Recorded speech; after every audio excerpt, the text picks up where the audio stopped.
Good morning students. आज हम economics का चैप्टर 1 पढ़ेंगे जो है इकोनॉमिक्स एंड इंट्रोडक्शन। सबसे पहले हम इकोनॉमिक्स पढ़ रहे हैं तो हमें पता होना चाहिए कि इकोनॉमिक्स होता क्या है। What is economics? इकोनॉमिक्स क्या होता है? इकोनॉमिक्स पढ़ने से पहले हमें 2 पॉइंट्स को ध्यान में रखना है।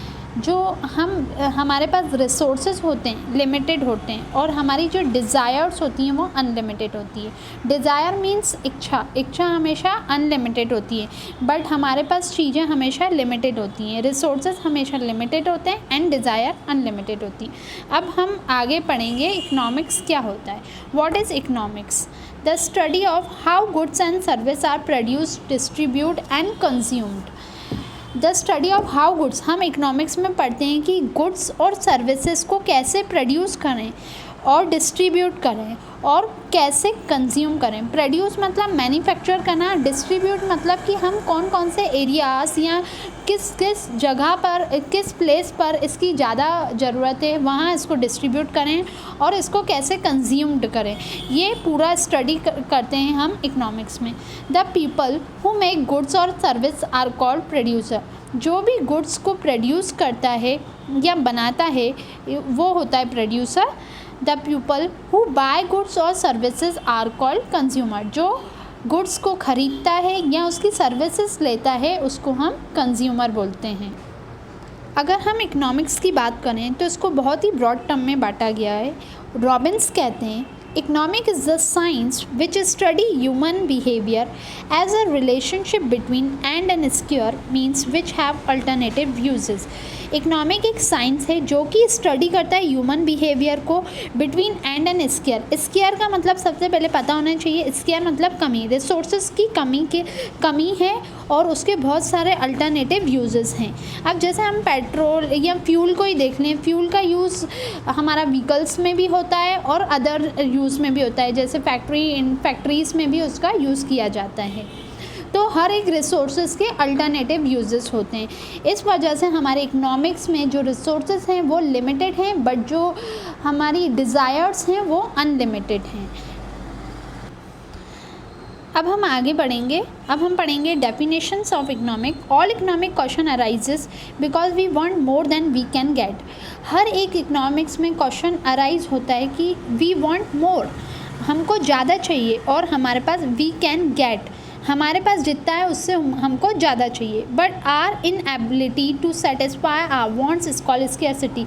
बट हमारी वांट सेटिस्फाई नहीं हो पाती रिसोर्सेज की कमी की वजह से, उसको वन वर्ड में स्कैरसिटी कहते हैं। स्कैरसिटी मतलब चीज़ों की कमी होना।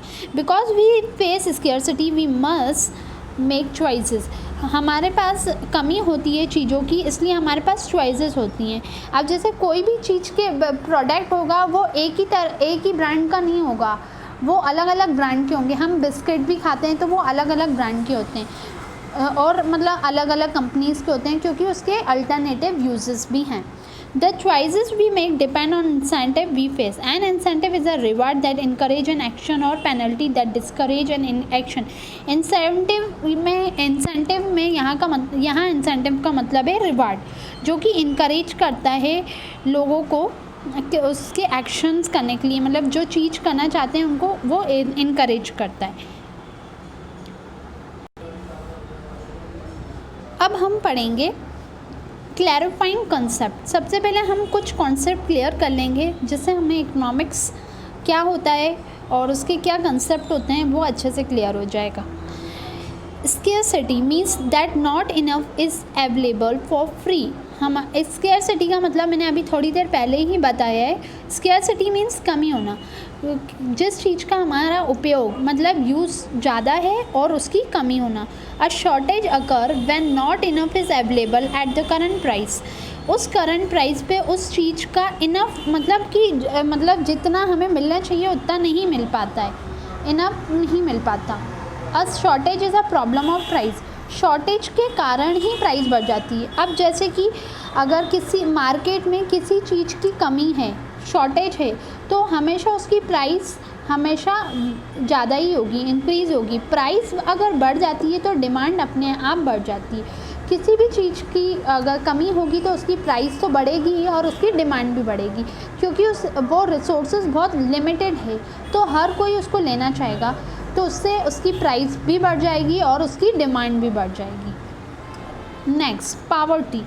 अगर when the goods are scarce and those who need them do not have the income to obtain, then poverty is a problem of income. इस चक्कर में पावर्टी मतलब गरीबी भी हो जाती है, जैसे कि किसी चीज़ों की कमी के कारण गुड्स की प्राइस बढ़ जाएगी।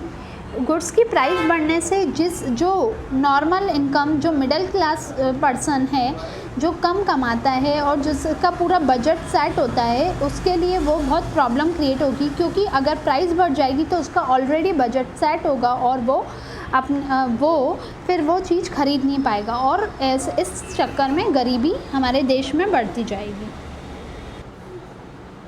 Our next topic is economic problem. Economic problem क्या होती है? Economic problem arises because of scarce resources, unlimited wants.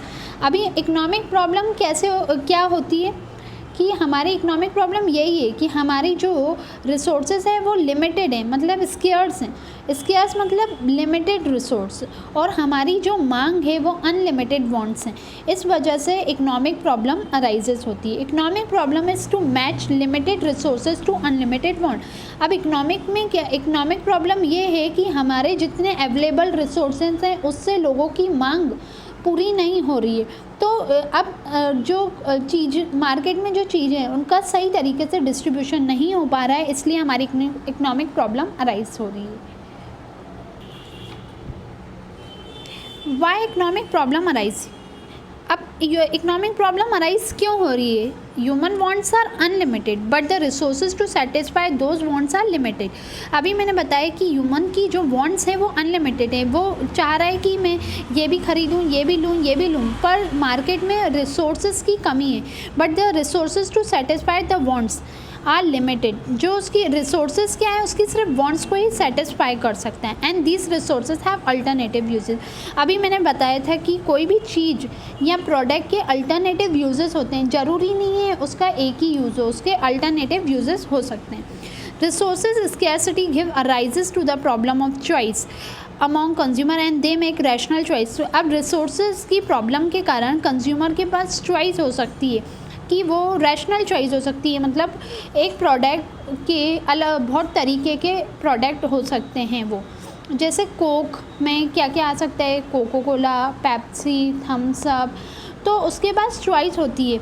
जो भी उसकी चॉइस होगी वो उस हिसाब से प्रोडक्ट को ख़रीदेगा और अपनी डिमांड को पूरा करेगा और सेटिस्फाइड हो जाएगा।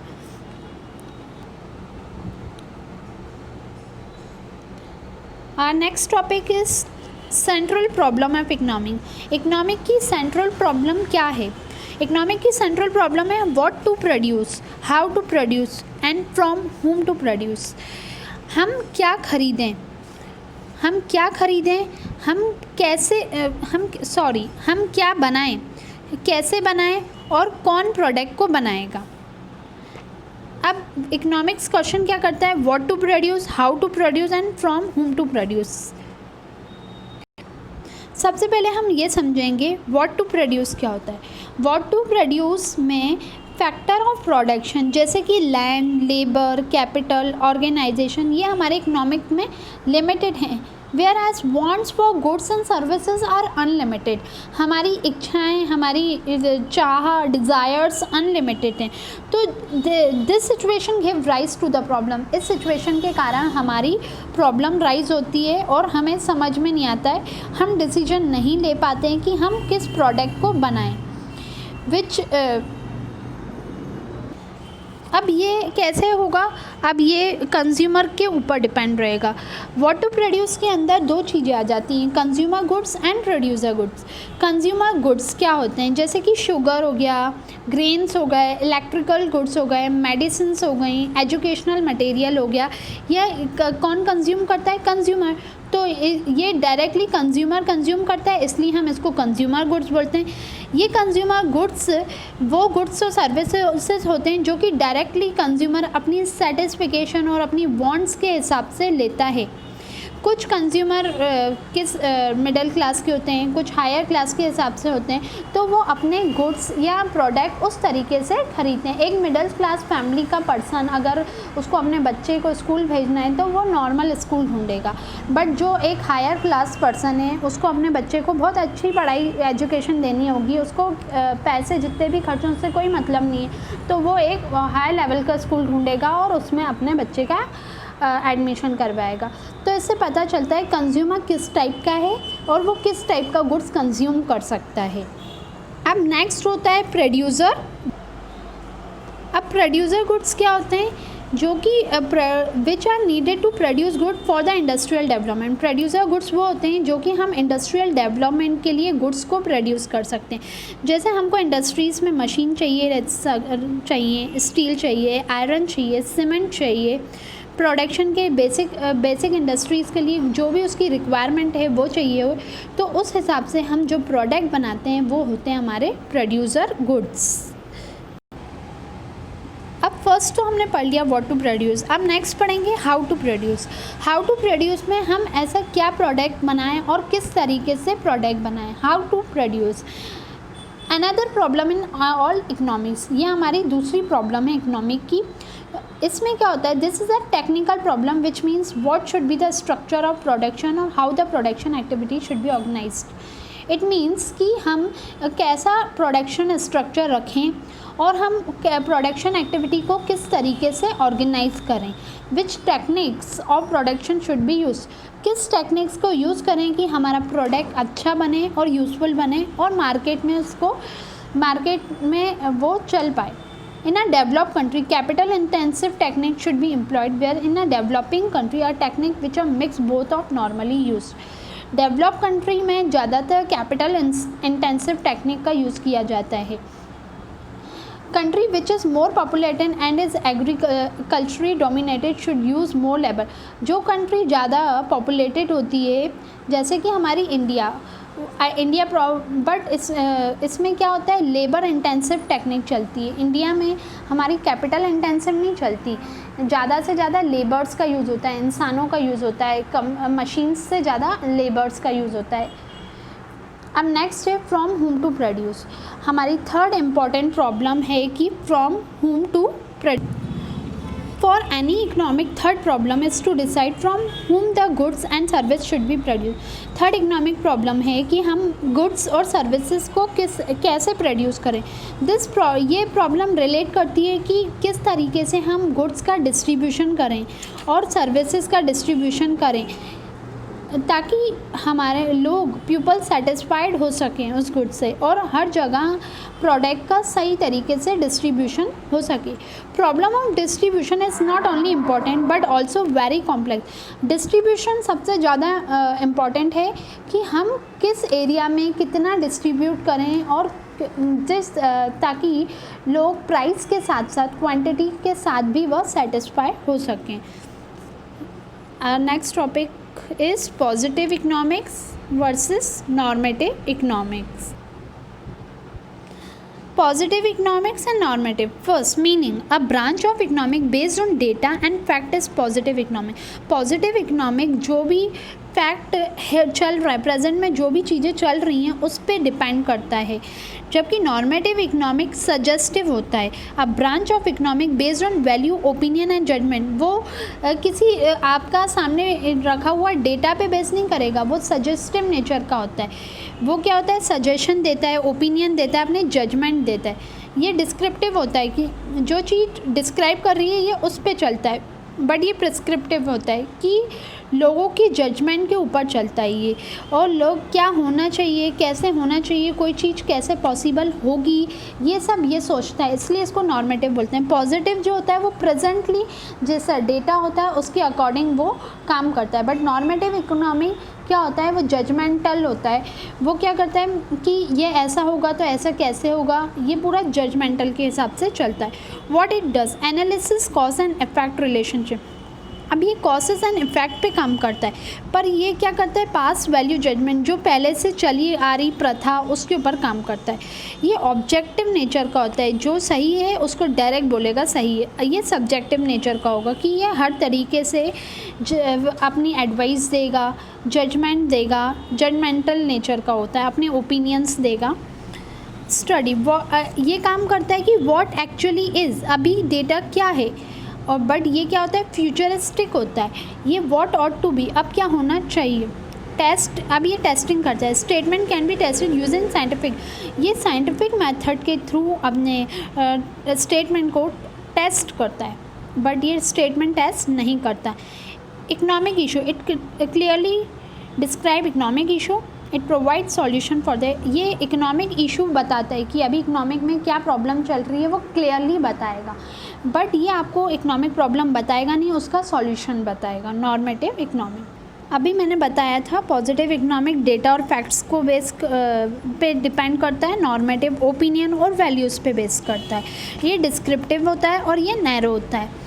ये एक्सप्लेन कॉज और इफेक्ट रिलेशनशिप्स वेरिएबल्स को एक्सप्लेन करता है, जबकि ये वैल्यू जजमेंट पास करता है। ये ऑब्जेक्टिव नेचर का होता है, जैसा है वैसे ही रहेगा, बट ये सब्जेक्टिव नेचर का होता है, ये सब चीज़ें डिफाइन करता है। वो ये आस्क, पॉजिटिव इकोनॉमिक आस्क करता है कि व्हाट एक्चुअली इज़, क्या है एक्चुअल में, क्या डेटा है, बट ये व्हाट ऑट टू बी, ये बताता है क्या होना चाहिए।